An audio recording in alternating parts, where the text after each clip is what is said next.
Après la perte de son épouse bien-aimée, Ella Wilma Castro, le PDG d'une entreprise agroalimentaire avait du mal à croire qu'il pourrait un jour connaître à nouveau l'amour et le bonheur. Cependant, comme on le dit souvent, le temps guérit le chagrin. En outre, la mère d'Anna Wilma encourageait fréquemment son fils en lui disant que son fils avait besoin d'une mère et qu'il devait continuer à vivre. Elle espérait qu'un jour il trouverait une bonne femme qui serait une épouse et une mère merveilleuse pour leur fils, Theo. Elle lui a assuré qu'il n'avait qu'à garder les yeux ouverts et que le destin finirait par faire entrer la bonne personne dans sa vie. Un jour, le jeune veuf a rencontré Ingrid. En l'espace d'une semaine, il a compris qu'elle était la femme avec laquelle il voulait partager le reste de sa vie. Ingrid a rapidement noué un lien fort avec son fils de 6 ans, Theo, ce qui a été un facteur important en faveur de leur relation. Quelques mois plus tard, Wilma a demandé Ingrid en mariage et ils ont eu un beau mariage. Anna était folle de joie et a exprimé sa satisfaction en disant « Maintenant, je peux quitter ce monde sans crainte. Je sais que toi et Theo serez entre de bonnes mains. Qu'est-ce que tu racontes, maman ?» interrompt le fils de Wilmer. « Arrête de dire des bêtises. Ingrid et moi ne t'avons pas encore donné de petite fille, et tu danseras sans doute au mariage de Theo. » Après avoir profité de leur lune de miel, les jeunes mariés se sont lancés dans une vie de famille que Wilmer a qualifiée de béate. Malheureusement, au bout d'un certain temps, Wilma a rencontré un sérieux problème. Theo a commencé à tomber malade fréquemment, laissant son père perplexe quant à ce qui n'allait pas. Ingrid a comblé le garçon d'amour et lui a créé un environnement stimulant, mais cela n'a pas semblé améliorer sa santé. Une maladie est bientôt suivie d'une autre, nez qui coule, mal de gorge, voire bronchite. Pourquoi ne pas envisager de l'envoyer dans un camp de santé ? Suggère Ingrid, inquiète pour le bien-être de Theo. Cependant, Theo n'avait jamais quitté la maison pour une période aussi longue, et Wilmer n'était pas sûr que ce soit la bonne décision. Mais il n'a que 6 ans, se dit Wilmer. Il me semble trop tôt pour l'envoyer loin de sa famille, tout seul. Je comprends vos inquiétudes, mais je ne suis pas d'accord, répond Ingrid. Quoi qu'il en soit, Theo en bénéficiera. Il apprendra l'indépendance, surtout, il sera exposé à l'air frais et à un climat différent. Avez-vous déjà pensé que la vie en ville ne lui conviendrait peut-être pas ? Non, je n'y avais pas pensé, admet Wilmer en secouant la tête. Je suis totalement désorienté. Je ne comprends plus rien. Tout allait bien avec lui avant, mais maintenant il tombe constamment malade. Je fais de mon mieux pour le protéger des virus, mais cela semble vain, dit Ingrid en sanglotant et en essuyant les larmes de ses yeux. Je fais attention au régime alimentaire de Theo et je veille à ce qu'il fasse régulièrement de l'exercice. La ventilation de sa chambre est devenue une source de préoccupation. Je ne souhaite pas l'éloigner de nous, car j'ai beaucoup d'affection pour lui. Cependant, assister à sa détresse devient insupportable. J'ai mal au cœur pour ce jeune garçon. Il serait peut-être plus raisonnable de réduire la fréquence d'aération de sa chambre. Il y fait excessivement froid. La réponse bienveillante est venue de la jeune épouse, qui a assuré que l'air frais contribuait à atténuer les germes et que la chaleur extrême était pire pour lui. Reconnaissant son manque d'expertise médicale, elle a exprimé sa confiance dans les spécialistes du prochain camp de santé. Profondément pensif, Wilmer concède, « Tu as peut-être raison. Un camp de santé n'a pas l'air si mal. Je vais y réfléchir. Merci pour tout ce que vous faites pour notre fils. » Reconnaissant du dévouement de sa femme, Wilmer s'est mis à explorer les possibilités de centres de loisirs pour enfants. Il a rapidement trouvé un camp convenant à Theo et a contacté l'administration. Une femme à la voix agréable lui assure une approche personnalisée pour chaque enfant, avec un séjour minimum de 2 mois. Wilmer, d'abord surpris, a accepté après avoir appris qu'il pouvait rendre visite à Theo à tout moment. Alors que Wilmer préparait mentalement Theo au voyage à venir, à sa grande surprise, le garçon a demandé avec impatience, « Est-ce que je jouerai avec d'autres enfants là-bas ?» Wilmer a compris le manque d'interaction avec les pairs et a admis que le camp de santé était une idée bénéfique. Cependant, une semaine avant le départ, Theo s'est plaint d'un violent mal de tête. En posant la main sur le front de son fils, Wilmer a paniqué, La température de Thio avoisinait les 40 degrés Celsius. Le désespoir envahit la pièce et Wilmer s'exclame « Mon Dieu, c'est la dernière chose dont nous ayons besoin », Ingrid, entendant la détresse de son mari, s'enquiert du problème. Wilmer lui annonce alors que Thio est à nouveau malade et que la situation semble grave. La jeune femme se concentre sur Thio, remarque son visage rougi et l'apparition de sueur. « Il semble que nous devions reporter notre voyage », déclara Wilmer. « Nous devons maintenant aller voir le médecin. Es-tu sûr qu'il nous reste encore une semaine avant de partir ? Peut-être que Thio se remettra, répondit Ingrid avec une lueur d'espoir. Cependant, le lendemain, Thio ne montrait aucun signe d'amélioration et le médecin les informa qu'il n'était plus possible de partir en voyage. Il leur recommande vivement d'engager une infirmière qualifiée. « Je vois, merci », dit Ingrid en s'interrogeant sur la nécessité d'une infirmière alors que le médecin s'en va. « Pourquoi avons-nous besoin d'une étrangère dans notre maison ? Vous ne connaissez rien à la médecine, interrompt Wilmer en défendant sa décision. Wilmer est résolu dans ses convictions, non ? Mais alors laissons tomber cette conversation, affirme-t-il. Ce soir, j'irai sur le site de l'agence et je trouverai une infirmière. Ingrid comprit que la décision de Wilmer d'engager une infirmière pour leur fils était définitive et ne pouvait être remise en cause. Elle ne discuta pas et se contenta d'acquiescer.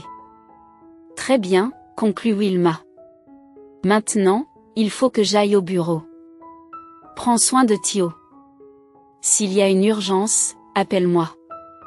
Après avoir accompli quelques tâches urgentes au travail, Wilmer se dépêcha de rentrer chez lui. Il avait autant confiance en Ingrid qu'en lui-même, mais le fait d'avoir Thio à ses côtés le rassurait.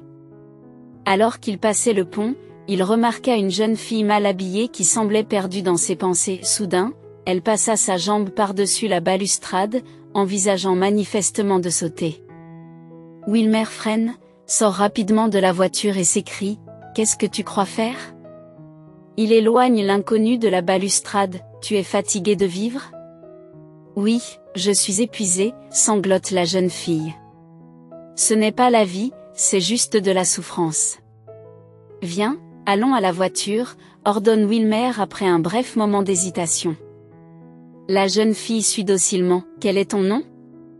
Wilmer tente de lui demander gentiment. « Corey », répondit timidement la jeune fille. « Dis-moi, pourquoi une jeune et belle fille comme toi croit-elle que la vie est une souffrance ? » « Je suis enceinte, » chuchote Corey, qui éclate en sanglots silencieux. « Waouh, félicitations !» L'homme d'affaires secoua la tête d'un air désapprobateur. « Donc, vous avez décidé de ne pas seulement ruiner votre propre vie, mais aussi la vie de votre enfant innocent. » « Mon fiancé m'a quitté, » dit la jeune fille en sanglotant. « Je lui faisais confiance, et il m'a fait une chose si cruelle. »« Je vois, » dit Wilmer en hochant la tête, « mais ce n'est pas une raison pour t'ôter la vie et celle de ton enfant. »« C'est facile à dire pour toi, » soupire-t-elle. « Oui, » admit elle. « Mais je n'ai personne vers qui me tourner et nulle part où vivre. »« Et vos parents ? » Il s'est avéré que le père de Corey a quitté la famille lorsqu'elle avait 2 ans, sa mère l'a élevée seule, et lorsque Corey avait 14 ans, elle a rencontré Bob. Bob a emménagé dans leur maison au village. Bob, travailleur assidu, s'occupe de toutes les réparations nécessaires dans la maison, ce qui lui vaut la gratitude de la mère et de la fille. L'atmosphère harmonieuse s'est maintenue pendant exactement 3 mois, jusqu'à ce que Bob succombe à de longues périodes d'ivresse, ce qui a suscité l'inquiétude de la mère. Cory, s'interrogeant sur la nécessité de Bob, suggère de le retirer, mais la mère, tout en reconnaissant ses défauts, insiste pour qu'il lui appartienne. La tragédie est survenue lorsque la mère est tombée gravement malade, entrant dans une 4e phase irrémédiable. Alors que la santé de la mère se détériore, Bob, qui réside toujours chez sa belle-fille, déclare qu'il est permanent. Cory, mal à l'aise de vivre avec un Bob pratiquement inconnu, s'est trouvée liée par son enregistrement auprès d'eux. Elle finit par rencontrer Steve et le couple loue un appartement. Cependant, la nouvelle de la grossesse de Cory n'a pas plu à son petit ami, ce qui l'a poussé à quitter l'appartement loué. De retour chez sa mère, elle découvre que la maison a brûlé. Bob attribue l'incendie à une installation électrique défectueuse, mais Cory soupçonne son tabagisme au lit d'en être la cause. Désespéré et sans abri, Cory cherche de l'aide. Wilmer, un homme d'affaires compatissant, veut l'aider. Il lui propose un emploi de bonne, bien que Cory ait d'abord mal compris ses intentions, elle accepte l'offre. Wilmer a expliqué que sa femme de chambre actuelle ne convenait pas, et Cory s'est empressé d'accepter cette opportunité d'emploi. La femme de chambre, disons-le délicatement, semble dépasser les limites, mais j'aimerais m'enquérir de vos compétences. Cory garde le silence pendant une trentaine de secondes avant de révéler: j'ai fait 4 ans d'études de médecine, mais j'ai dû arrêter quand j'ai découvert que j'étais enceinte et que mon petit ami m'avait trahi. Wilmer s'étonne et lui demande pourquoi elle n'a pas pris de congé. Cory explique que tout s'est passé en même temps et qu'il lui était impossible de continuer. Je vois, a-t-il répondu, une prise de conscience l'ayant frappé. Et si je vous offrais un poste d'infirmière à Thio? Vous avez suivi quelques cours, n'est-ce pas? Wilmer réfléchit à la situation, après l'avoir expliqué, fait une offre d'emploi à Cory. D'abord hésitante et craintive, elle finit par accepter sous le charme persuasif de l'homme d'affaires. Elle éprouve à la fois de la joie et de la honte, alors qu'elle ne voulait pas vivre il y a une minute, elle a trouvé un emploi et un logement. Pendant ce temps, Ingrid est furieuse. Elle ne voit pas d'un bon œil la présence de l'étrangère dans la maison. Pourquoi avez-vous besoin de cette sans-abri? S'exclame la femme de Wilmer, perplexe. Pourquoi l'avoir amenée? Elle ne fera qu'empirer les choses. Wilmer demande calmement à Ingrid pourquoi elle pense ainsi. Il défend Cory, affirmant qu'elle a un diplôme de médecine inachevé et qu'elle pourrait être une excellente thérapeute. Ingrid, furieuse, rétorque que le fait d'être un médecin en cours de formation et d'être enceinte est un inconvénient de taille. Wilmer lui assure qu'ils ont eu une conversation avec le médecin de Thio, qui a recommandé Cory pour le poste. Ingrid n'est pas convaincue et exprime des doutes sur les compétences de Cory. Bien qu'elle ne soit pas un médecin qualifié, Cory fait preuve d'expertise en posant rapidement un diagnostic similaire à celui du médecin en visite. Elle identifie le logement de l'enfant comme étant excessivement humide, ce qui est probablement à l'origine de maladies fréquentes. Cory a suggéré de changer la chambre et les affaires de l'enfant pour améliorer la situation sans avoir à déménager. Ingrid, frustrée, se dit « Quel petit malin !» Elle ne souhaite rien d'autre que de éviter de cohabiter avec un individu peu recommandable. Cependant, Wilmer reste ferme dans sa décision. Son instinct l'avait rassuré en lui disant que la présence de Cory lui apporterait des avantages, et il avait raison. Thio a accueilli Cory, non pas comme une figure maternelle, mais comme un parent attentionné.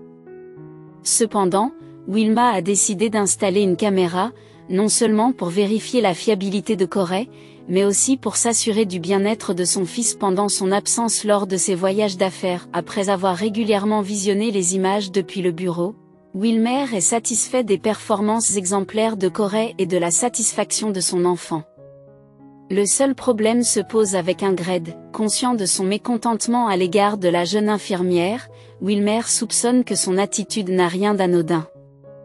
Peut-être la jalousie en était-elle la cause première, se dit-il, car au début, il ne prêtait guère attention à l'apparence de Cory. Cependant, lorsqu'elle s'est présentée avec un nouveau look, parée de vêtements achetés avec son avance, Wilma n'a pas pu s'empêcher de remarquer son attrait. Cory avait de longs cheveux blonds clairs, des yeux bleus brillants légèrement inclinés, des lèvres roses douces et gonflées, et un fard à joues naturel. Ingrid, bien sûr, était également belle, mais son apparence nécessitait la touche d'un maquilleur et d'un coiffeur compétent. Les personnes comme Ingrid étaient souvent considérées comme remarquables, mais pas naturellement belles, et c'était peut-être là la source du problème. Wilmer pensa à apporter à Ingrid un cadeau plus extravagant lors de son prochain voyage d'affaires, en espérant que cela l'apaiserait et faciliterait peut-être même des vacances ensemble. Je dois vous informer que je pars en voyage d'affaires demain, annonce Wilmer pendant le dîner. Je serai absent pendant 2 semaines. Pouvez-vous vous débrouiller sans moi, demanda-t-il, ce à quoi Ingrid répondit par un signe de tête affirmatif. Rassurez-vous, je ne vous causerai pas de mauvaises surprises, ajouta-t-elle en jetant un regard désobligeant à Cory. Wilmer soupira intérieurement, sentant que les tensions allaient persister alors qu'il continuait à observer son fils et l'infirmière. Cependant, il est de plus en plus convaincu que Corey est une véritable bénédiction. Corey consacre presque toute sa journée à Thio, se montrant véritablement soucieuse de son bien-être. Elle prend sa température avec diligence, lui administre les médicaments prescrits et s'acquitte de ses tâches au mieux de ses capacités. Alors que ses qualifications officielles sont encore en cours, Wilma ne peut qu'espérer qu'avec le temps, Ingrid changera d'attitude à l'égard de Corey. Qu'est-ce qui se passe? Wilma sourit. L'important c'est que toi et papa Cory vous vous entendiez bien, répondit Thio en souriant. C'est très bien, conclut leur père. Ingrid continue de manger son repas d'un air maussade. Ce n'est pas qu'elle soit jalouse de l'infirmière qui s'occupe de son beau-fils, mais elle craint que cette nouvelle venue, peu familière et dotée d'une prétendue formation médicale, ne menace sa position. Ingrid ne voyait qu'un seul moyen de se débarrasser de l'infirmière méprisée, la piéger. Mais comment? Telle est la question. La jeune femme s'en moque, optimiste, elle pense qu'il y aura un jour un moyen. Au fait, dit Ingrid à Corey dès que son mari est parti pour son voyage d'affaires, à partir de maintenant, vous mangerez dans la cuisine, d'accord? L'infirmière haussa les épaules, mais le garçon résista. Non, Cory mangera avec nous, Thio, tant que ton papa n'est pas là. Ce sera comme je le dis, rétorque la belle-mère. Non. Le garçon fronce les sourcils.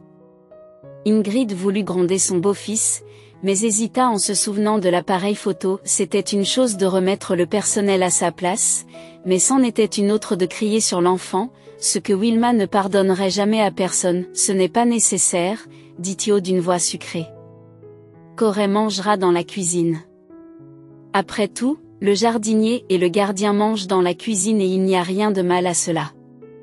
Non. Dit l'enfant. Et toi, tu es mauvais, Thio, il n'y a pas lieu de discuter, dit l'infirmière en s'asseyant. Je vais manger dans la cuisine et ensuite, comme d'habitude, je viendrai te voir. Ce n'est vraiment pas grave, d'accord? Le garçon acquiesça après avoir réfléchi un peu. Après le petit déjeuner, Corey sortit se promener avec Thio. Pendant ce temps, Ingrid essayait de résoudre le problème de l'apparition soudaine de l'infirmière. Réfléchis, Ingrid, se dit-elle. Il doit y avoir un moyen d'expulser cet intrus d'ici. Elle monta dans la chambre de son beau-fils, avec l'intention de la ranger à nouveau, et c'est à ce moment-là que son regard tomba sur la caméra. Bien sûr, comment n'y ai-je pas pensé? La mise en œuvre du plan d'Ingrid fut un jeu d'enfant. Elle a placé son sac à main dans la chambre du garçon pour qu'il soit visible sur la caméra. Ingrid était sûre que Corey prendrait le sac et le lui rendrait, et qu'elle pourrait alors convaincre son mari que sa protégée n'était qu'une voleuse ordinaire. Le plan a fonctionné. Corey remarque le sac à main et, supposant qu'il appartient à Ingrid, décide de le lui rendre. C'est à toi, Ingrid, dit-elle en tendant sa trouvaille. Je suis Madame Castro, dit la femme avec arrogance. Madame Castro, est-ce votre sac à main, avec une légère ironie. L'infirmière répète sa question. C'est le mien, finit par admettre Ingrid. Surprise, Cory ouvre le sac qu'on lui tend. À son grand désarroi, il est vide. Elle demande immédiatement. Où est mon argent, Cory? Déterminée et cherchant à comprendre l'insinuation de cette femme arrogante, répondit avec assurance. J'ai trouvé ce sac dans la chambre de Tia et je vous l'ai rapidement apporté, qu'il soit vide ou qu'il contienne quelque chose. Je n'ai pas vraiment regardé à l'intérieur, mais il s'avère qu'il y avait $1000 et des cartes de crédit. Se rendant compte que Cory avait pris tout l'argent, la femme s'est moquée. Alors, tu as tout vidé, hein? Eh bien, je dois être une idiote pour vous rendre votre sac vide, rétorque Cory en riant. Elle se rappelle qu'elle est humaine et qu'elle ne laissera personne l'humilier ou l'accuser à tort. Agacée, Ingrid grommela. Comment aurais-je pu le savoir? Qu'est-ce qui te passe par la tête? Je soupçonne que tu as tout enlevé quelque part hors de la vue de la caméra et que tu prétends maintenant que tu n'as rien à voir avec ça. Sortez d'ici, les voleurs n'ont pas leur place dans un ménage respectable. Considérez l'argent volé comme votre indemnité de licenciement. Niant les accusations, Corey s'exclame d'une voix tremblante, « Mais je n'ai pas pris d'argent. » Ingrid, haussant les sourcils, répond avec scepticisme, « Je ne veux pas entendre vos mensonges. Si tu ne pars pas dans les 15 minutes, tu devras tout expliquer à la police. Croyez-moi, ce sera beaucoup plus difficile pour vous. » Qui pensez-vous qu'ils croiront? La femme d'un homme d'affaires respectable ou un mendiant comme toi? Comprenant qu'il était inutile de discuter, Corey se retira dans sa chambre pour préparer ses affaires. Ingrid la suit, observant triomphalement le déroulement de son plan. Corey, luttant contre les larmes, quitta la chambre et la maison. Elle est soulagée que Thio n'ait pas assisté à son départ, mais l'avenir s'annonce sombre. Le peu d'argent qu'elle avait dans son portefeuille ne suffirait que pour quelques nuits dans l'auberge la moins chère, une fois de plus. Corey est confrontée à la question de savoir ce qu'elle va faire. Lorsque Wilmer a appris par Ingrid le crime présumé de Corey, il a été découragé, c'est le moins qu'on puisse dire. Il ne voulait pas y croire et doutait que cela puisse être vrai. Il avait aidé cette malheureuse femme par pure bonté humaine, et c'est ainsi qu'elle le remerciait. Cela dépassait son entendement et brisait sa confiance en l'homme. Après avoir visionné les images, il est convaincu que l'infirmière a pris le portefeuille d'Ingrid sur la table. Mais la question demeure, Corey a-t-elle pris l'argent qu'il contenait? En revanche, Wilmer n'a aucune raison de se méfier de sa femme. Bien qu'Ingrid ait toujours eu une forte aversion pour Corey, des accusations sans fondement seraient trop extrêmes, même pour sa nature mécontente. De plus, Ingrid se souciait sincèrement de Thio et voulait le meilleur pour lui. Vivre dans leur maison était bénéfique pour lui. Bien que la caméra n'ait pas pu fournir de preuves solides du vol, il était indéniable que Corey avait le sac à main en sa possession. Lorsque quelqu'un a des difficultés financières, il peut avoir recours à des mesures désespérées. Ingrid a suggéré que Corey devait peut-être de l'argent à quelqu'un et s'est demandé s'il la connaissait vraiment. En dehors de ce qu'elle a révélé, Wilmer reconnaît que sa femme a fait valoir un argument valable. Peu importe à quel point vous essayez de changer quelqu'un, sa vraie nature prévaudra toujours. Malheureusement, il semble très probable que Corey ait effectivement volé l'argent. Après la conversation avec son mari, Corey passe à l'acte et Ingrid fête l'événement avec du vin blanc et des fruits exotiques. Ravi d'avoir obtenu le résultat escompté, après avoir profité d'une maison confortable et dormi dans des draps propres, il était temps pour Corey de retourner à son existence sans valeur. Pensa Ingrid avec malice. Où est Corey? Demanda Thio lorsque sa belle-mère entra dans sa chambre plus tard dans la soirée. Corey ne travaille plus pour nous, dit Ingrid en haussant les épaules et en ouvrant la fenêtre. Pourquoi? Demanda Thio. Parce que ton bien-aimé Corey a volé mon argent, révéla la belle-mère avec empressement, ajoutant que Thio était bon tandis que Corey était mauvais. Si Thio ne voulait pas le croire, Ingrid s'en moquait. Elle sourit et ferme la fenêtre à la demande de Thio. Le lendemain, Thio commence à se sentir mal. Je me sens encore malade, se plaint Thio. Qu'est-ce qui ne va pas cette fois? Ingrid soupire et roule des yeux. Le visage de Thio était rouge et ses yeux brillaient d'une lueur malsaine. Donne-moi le sirop, demanda doucement Thio. Quel sirop? Tu ne sais même pas quel genre de sirop, s'exclame le garçon, désespéré. Pourquoi as-tu mis Corey à la porte? Demande Thio. Je te l'ai déjà dit, c'est une voleuse, répondit Ingrid d'un ton sévère, n'autorisant aucune autre discussion sur le sujet. Thio, bien qu'intelligent au-delà de son âge, se rendit compte qu'il n'obtiendrait pas ce qu'il voulait.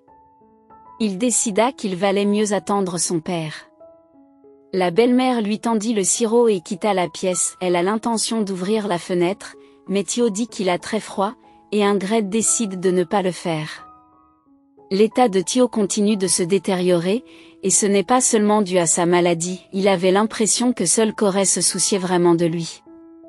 Son père l'aimait sans doute beaucoup, mais il était souvent occupé par son travail et ne pouvait pas consacrer suffisamment de temps à Thio. Ingrid, quant à elle, ne se préoccupe pas vraiment de lui. Elle ne pense qu'à elle et à l'argent de Wilmer. Après avoir passé quelques nuits dans une auberge, Corey s'est mise en quête d'un logement convenable.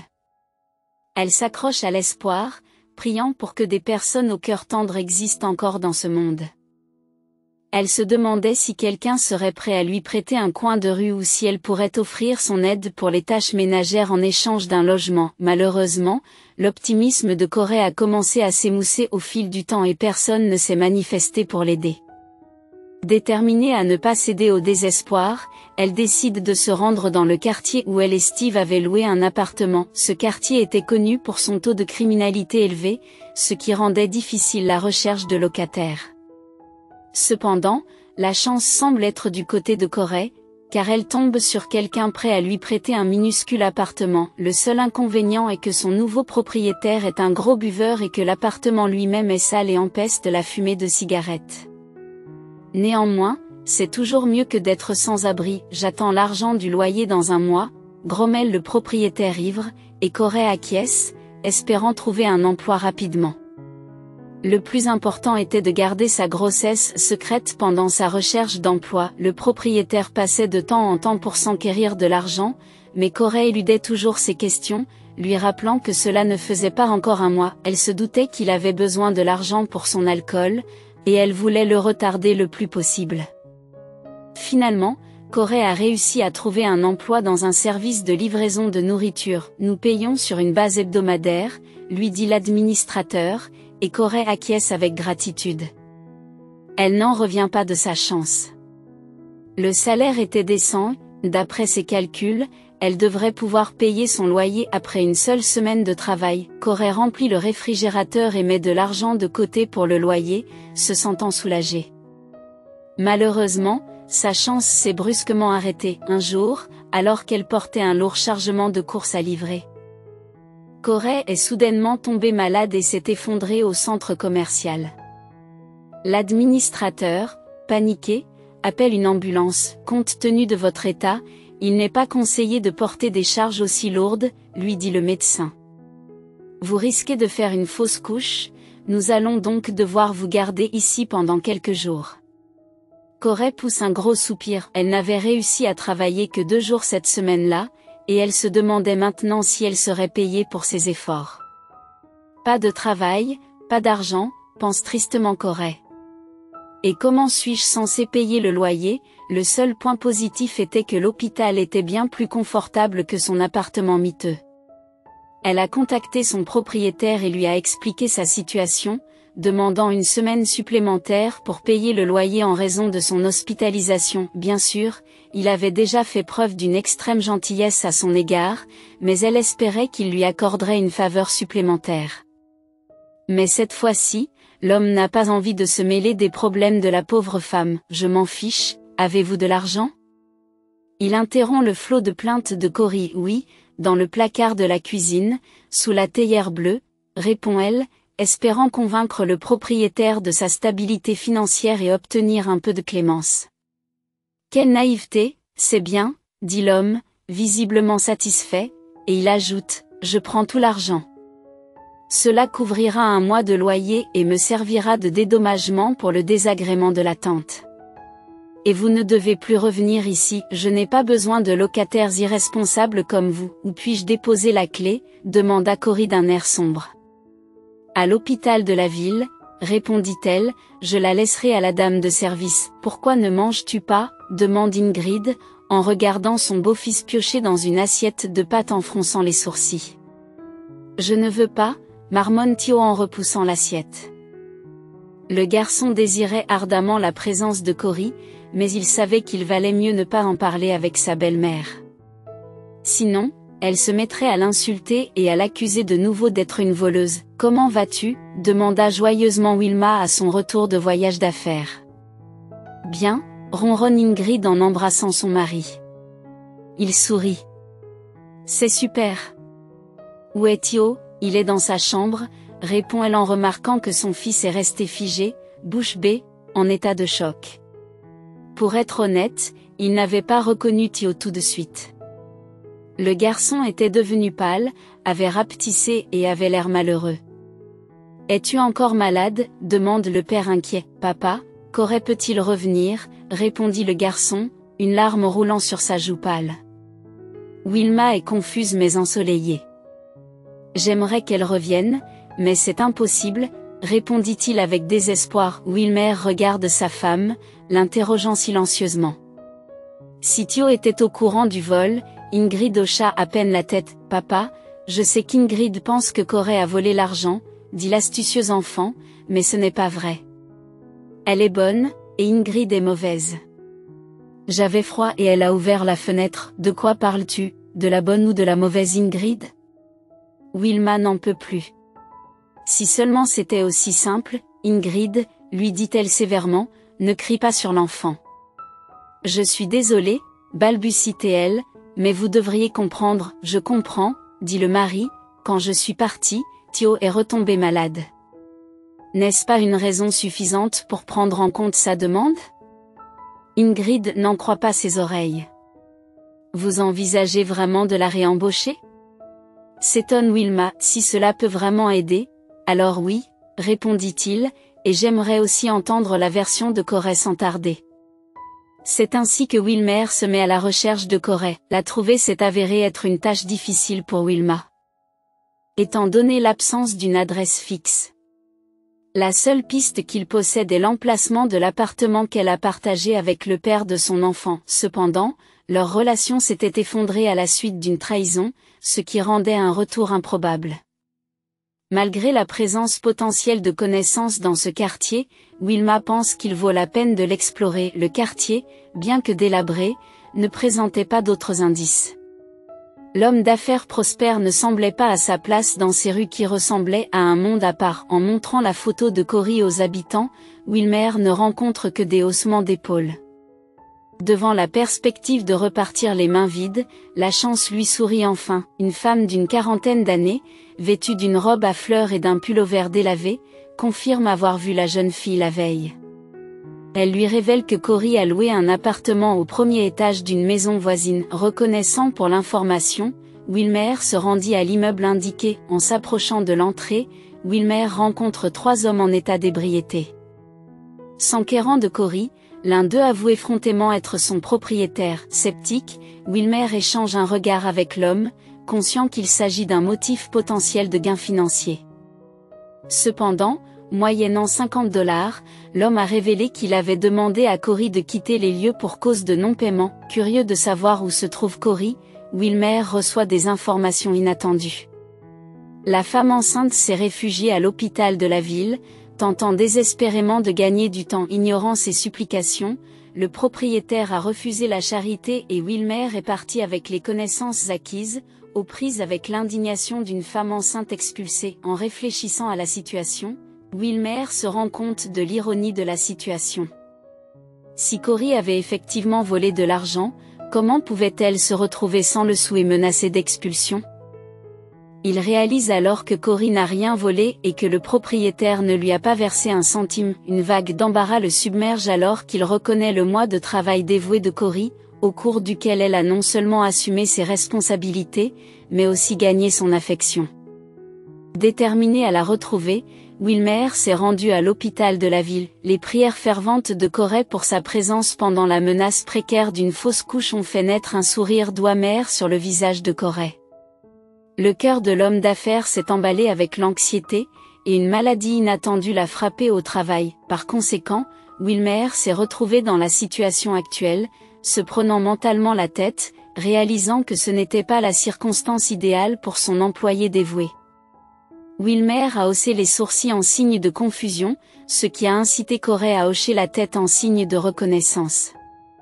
Après avoir été renvoyé par Ingrid, Corey a cherché de nouvelles opportunités et a décroché un emploi dans un service de livraison. Le licenciement même qui a conduit à cette tournure des événements est le sujet sensible dont Wilmer veut discuter. Tentant d'aborder le sujet délicat, Wilmer hésite et Corey intervient, niant tous méfaits concernant le sac à main de Madame Castro, admettant l'avoir pris mais affirmant qu'il avait simplement l'intention de le rendre. Le ton désespéré de Corey convainc l'homme d'affaires de sa sincérité. « Je vous crois, » dit Wilmer à voix basse, en proposant qu'il reparte. Cependant, Corey n'est pas certain que Madame Castro lui permette de retravailler. « Je m'occuperai de ma femme », assure Wilmer. Corey est d'accord, et Wilmer lui suggère de se reposer et de prendre soin de lui, tout en exprimant son impatience de le voir revenir. Grâce aux efforts concertés des médecins, la grossesse de Corey a pu être sauvée, et Wilmer et Thio l'ont accompagné lors de sa sortie de l'hôpital. Le petit Thio s'est réjoui du retour de Corey. Tandis qu'Ingrid est restée silencieuse et inquiète, Ingrid nourrit des pensées dédaigneuses à l'égard des Becker, qu'elle compare à des créatures tenaces. Elle réfléchit à la futilité de comploter contre Corey, sachant que Wilmer n'y croirait pas de toute façon. Thio s'est rapidement rétabli et a apprécié les sorties avec sa nounou, adoptant même un chiot nommé Finn lors d'une visite au parc avec Corey. Malgré l'amélioration de l'état de Thio, quelque chose continuait à troubler Wilmer. Dans un moment d'appréciation, il a qualifié Corey de magicienne, lui attribuant la guérison de Thio. Troublé, Corey a nié faire des miracles, attribuant l'amélioration à la température optimale de l'air et à des médicaments soigneusement choisis. Alors que la mention de la température lui rappelle les paroles de son fils à propos d'Ingrid, Wilmer se surprend à contempler les implications plus larges de la situation. Wilma frissonne dans la chambre froide tandis qu'Ingrid ouvre la fenêtre avec désinvolture.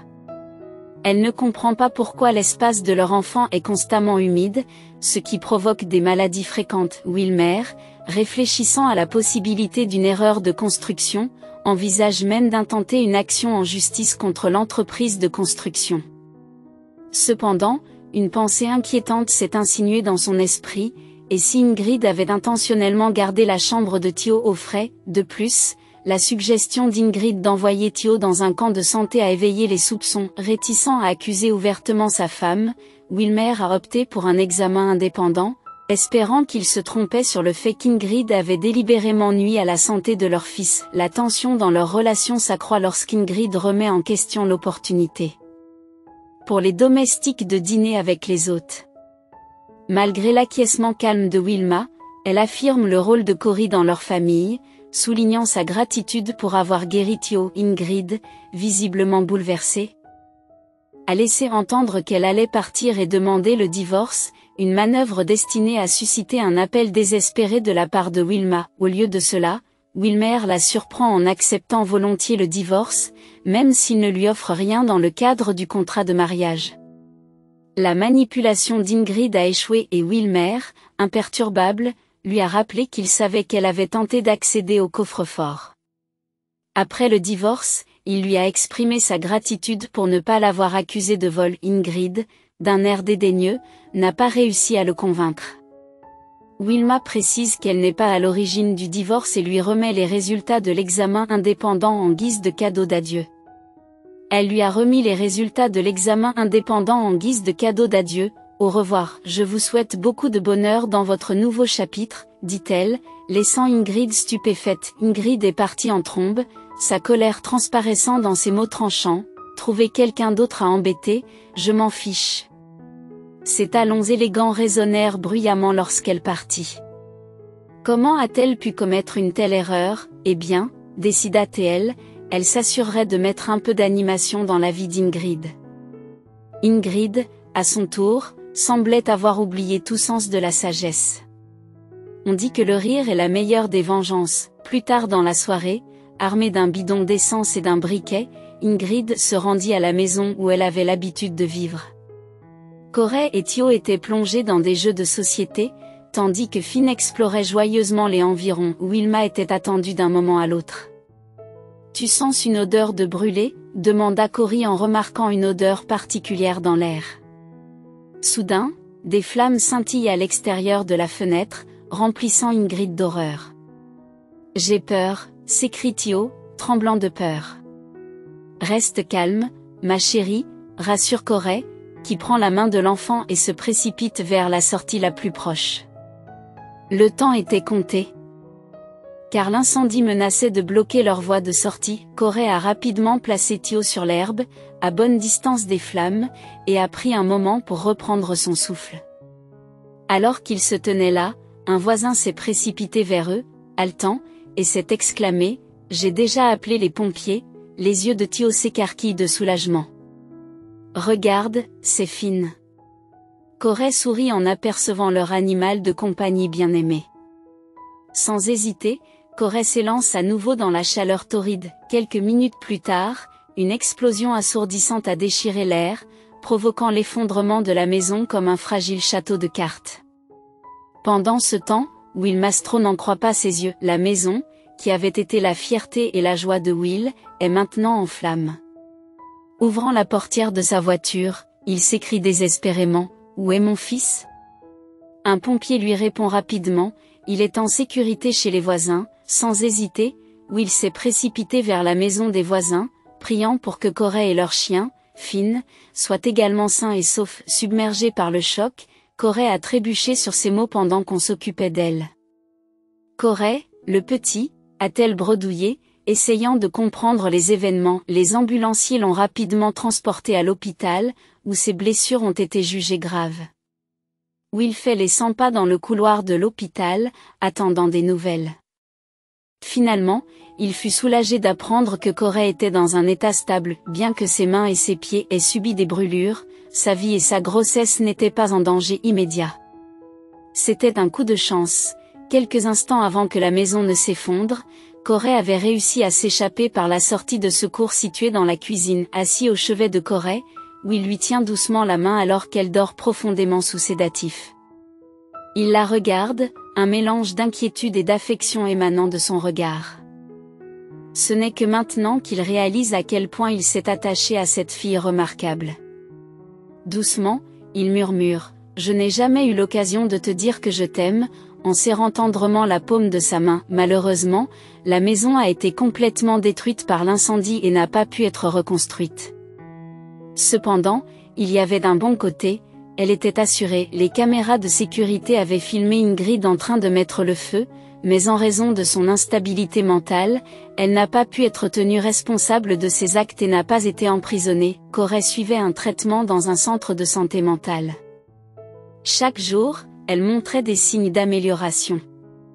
Lors d'une visite, Wilmer est arrivé avec Theo, le chiot adoré de son fils. Wilmer s'interroge sur le risque pris, mais Corey explique qu'ils ont trouvé le chiot dans un parc, qu'ils l'ont apprivoisé et qu'ils se sentent responsables de son bien-être. Corey sourit et dit que s'ils étaient responsables du chiot, ils l'étaient aussi d'elle, surtout après l'accident. Il était évident pour Corey que Wilmer lui était devenu très cher et elle a exprimé son désir de ne jamais le laisser partir. Délicatement, Wilmer lui a murmuré son amour et a accepté ses paroles en lui tenant les mains. Corey a ensuite suivi un programme de réhabilitation. Finalement, les deux amants se sont mariés. Le soir du Nouvel An, Corey a ressenti une soudaine poussée de bonheur. La maternité n'était plus qu'à quelques heures, et une magnifique petite fille est venue au monde. Cette nouvelle année a marqué le moment le plus heureux de la vie de Wilmer. Leur famille s'était agrandie et la joie qu'ils ressentaient valait la peine d'être chérie et vécue.